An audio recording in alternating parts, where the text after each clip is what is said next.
We are back on Morning Line. Thanks for joining us. Our guest is Metro Vice Mayor Jim Shulman, taking your calls and comments on Facebook. And on the line here, we have Ashley, who waited through the break. Ashley, good morning. Go ahead, Ashley. Hi. I have a, well, let's just say that I kind of am like in favor of what Javier was saying whenever, but I hope that you don't cut me off. Well, I'm going to cut you off. If you say it's not a pandemic, I'm going to cut you off. Okay. Well, everyone should be able to state their opinion. No. You can't state things that aren't factual. But you can state an opinion. Factual? Go ahead. Yeah, it's a fact. Okay. It's a pandemic. Okay. So if you have an opinion, go ahead. I'm not saying that is it. Okay. Please don't assume. Well, no. I'm just give me your opinion, but don't tell me it's not a pandemic. Okay. So go ahead. Well, I'm here because you guys talk a lot about the Constitution and upholding the Constitution. Well, from what I have studied, the Public Health and Welfare Title 42 USC is a non-positive law title, meaning that you can't enforce something that is non-positive, not positive law. I don't know what you're talking about. Well, I mean, you put it in terms. Don't read something to me. Tell me what your point is. Sorry, I'm a little nervous. That's all right. Go ahead. You can. I want to hear your opinion. Go ahead. Well, you hear a lot of people, they'll call in and complain about how all these things aren't being enforced. Like, why aren't police doing more to enforce things? But you can't enforce something that is non-enforceable, like the Title 42 USC Public Health and Welfare. It is non-positive law title. Well, we have all types of rules in place to protect the public out there on a number of different fronts. So, I mean, when there's a public health hazard, or, I mean, there's any number of things. Even there's requirements by schools for children to get vaccines. There's all types of requirements on the books for that when it comes to general public health. But rules, regulations, codes, if they don't line up with the Constitution, you can't enforce these things, and you can't have people who have been sworn in to uphold these oaths that they've taken to uphold the Constitution. You can't have them go against what they said that they wouldn't go against, which was the Constitution. Well, it'll be decided. We've seen that there are going to be some legal challenges. We see that these bar owners, right, Vice Mayor, are challenging the closure over the next 14 days, and they're saying it's going to cost them a lot of money, and they say it's unconstitutional. So she's correct in that anyone can bring up a legal challenge, and the courts, I guess, will decide it. No, I think it's important that Ashley called, and I'm glad she did, because it's like I said, I'm trying to do a better job of listening to everybody and trying to understand how all this stuff works. I hadn't looked at that particular type of argument, trying to enforce something that really is, she's saying, is not enforceable. I think and I'm not sure, Nick, whether anybody really wants to have to go give out citations for people not wearing masks. I think what we're hoping is that you make it mandatory and people just do it, because it's really the right thing to do. It's the safe thing to do. We don't want to be giving citations out or trying to pick up people and putting them in jail. That's another. We don't want to do that. We just want people to use hopefully some good common health sense and wear it, because we don't know how to fight this thing. I mean, we seriously, until we get a vaccine, we're kind of on our own as a world. So just, it's not that difficult to wear masks. Just do it. Even if you don't necessarily like doing it. At this point, the best evidence we've got is that this is the safest way, along with social distancing, to keep it from spreading. So everybody just kind of work together, see if we can get there. Let's see. We'll go next to Lou. Lou, good morning. Hi, Lou. Hey. Hey, go ahead. Hey, Jim, this is your friend Lou. Hey, We know Lou. each other. How are you? What I'd like to hear, can you repeat the consequences of not wearing a mask since the mayor made that a mandate?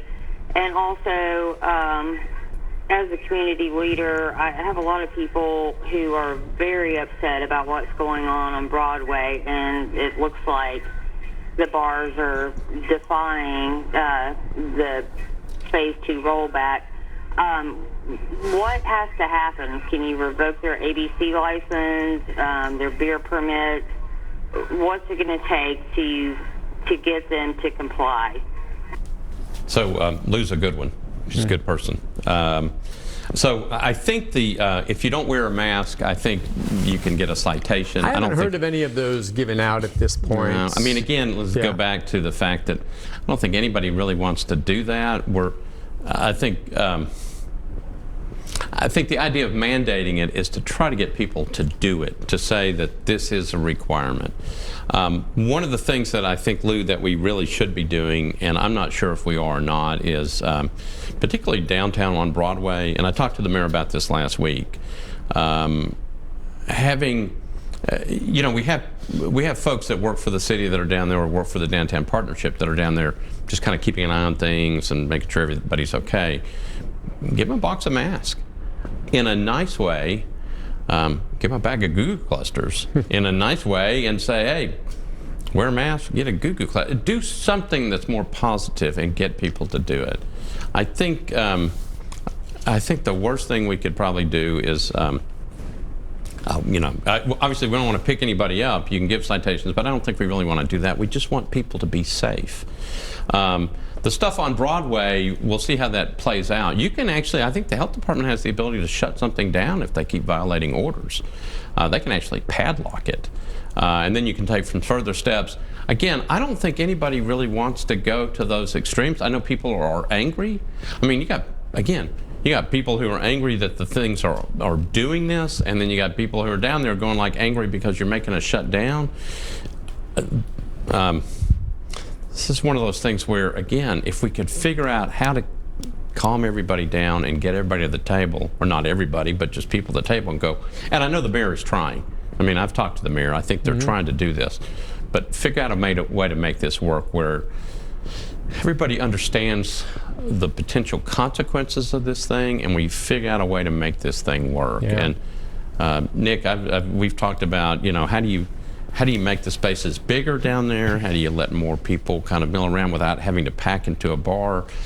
I don't think anybody really wants to see pictures on Sunday morning of Saturday night where there's 500 people crammed into a small space at a bar.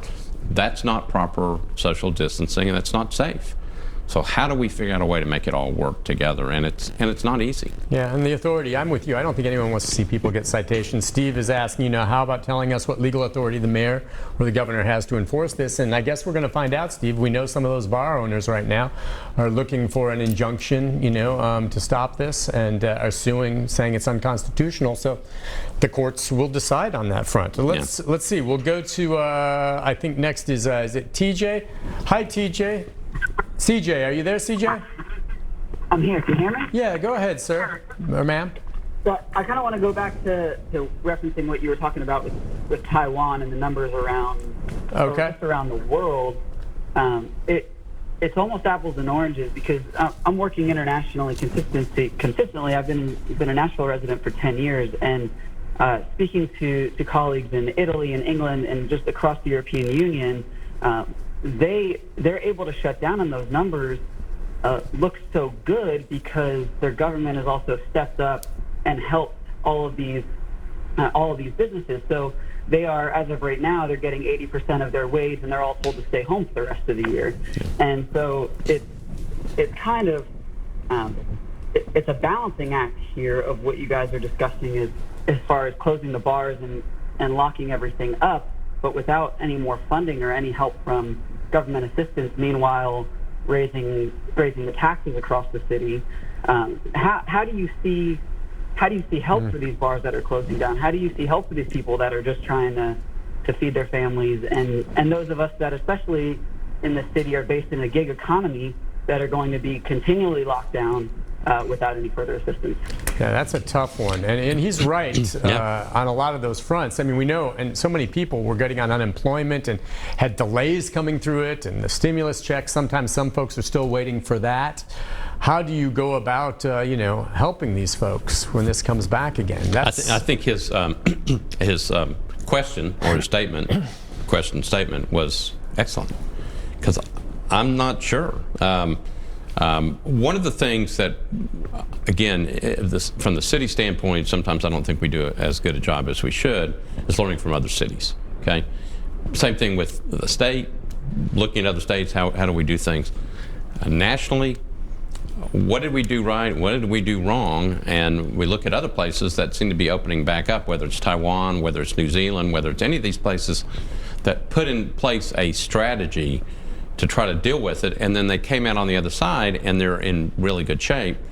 Whether this is, you get the news feeds on your phone, they were talking about how a lot of that money that was given out from the federal government ended up going to all these different people, including congressional folks. And then they were talking about some of the larger companies that got money. I think what CJ was talking about was, and somebody mentioned this to me the other day, it's like, well, we should have just taken a 2-week or a 3-week holiday. I know that makes no sense, but you just limit, the only people who are on the street are the essential folks, the healthcare workers, fire, police, whatever. Everybody else just stays home. And we just try to get over it at one time. But we didn't do it that way. We tried to do a little bit of it, didn't really work, and then we opened back up, and now we're seeing all these cases. I'm not sure. I mean, he was talking about the tax increase, people trying to feed their families. We got a mess on our hands, and it may be that maybe we have to regroup. We may have to regroup anyway because the numbers aren't going down, they're going up. But this is so darn difficult. Yeah. Do we need to take a break, Mary Elena? Okay, we'll do that. We'll take a break and we'll come back. We have more phone calls and more comments on Facebook as well. A lot of people with interesting thoughts on this. We'll be back with more right after this.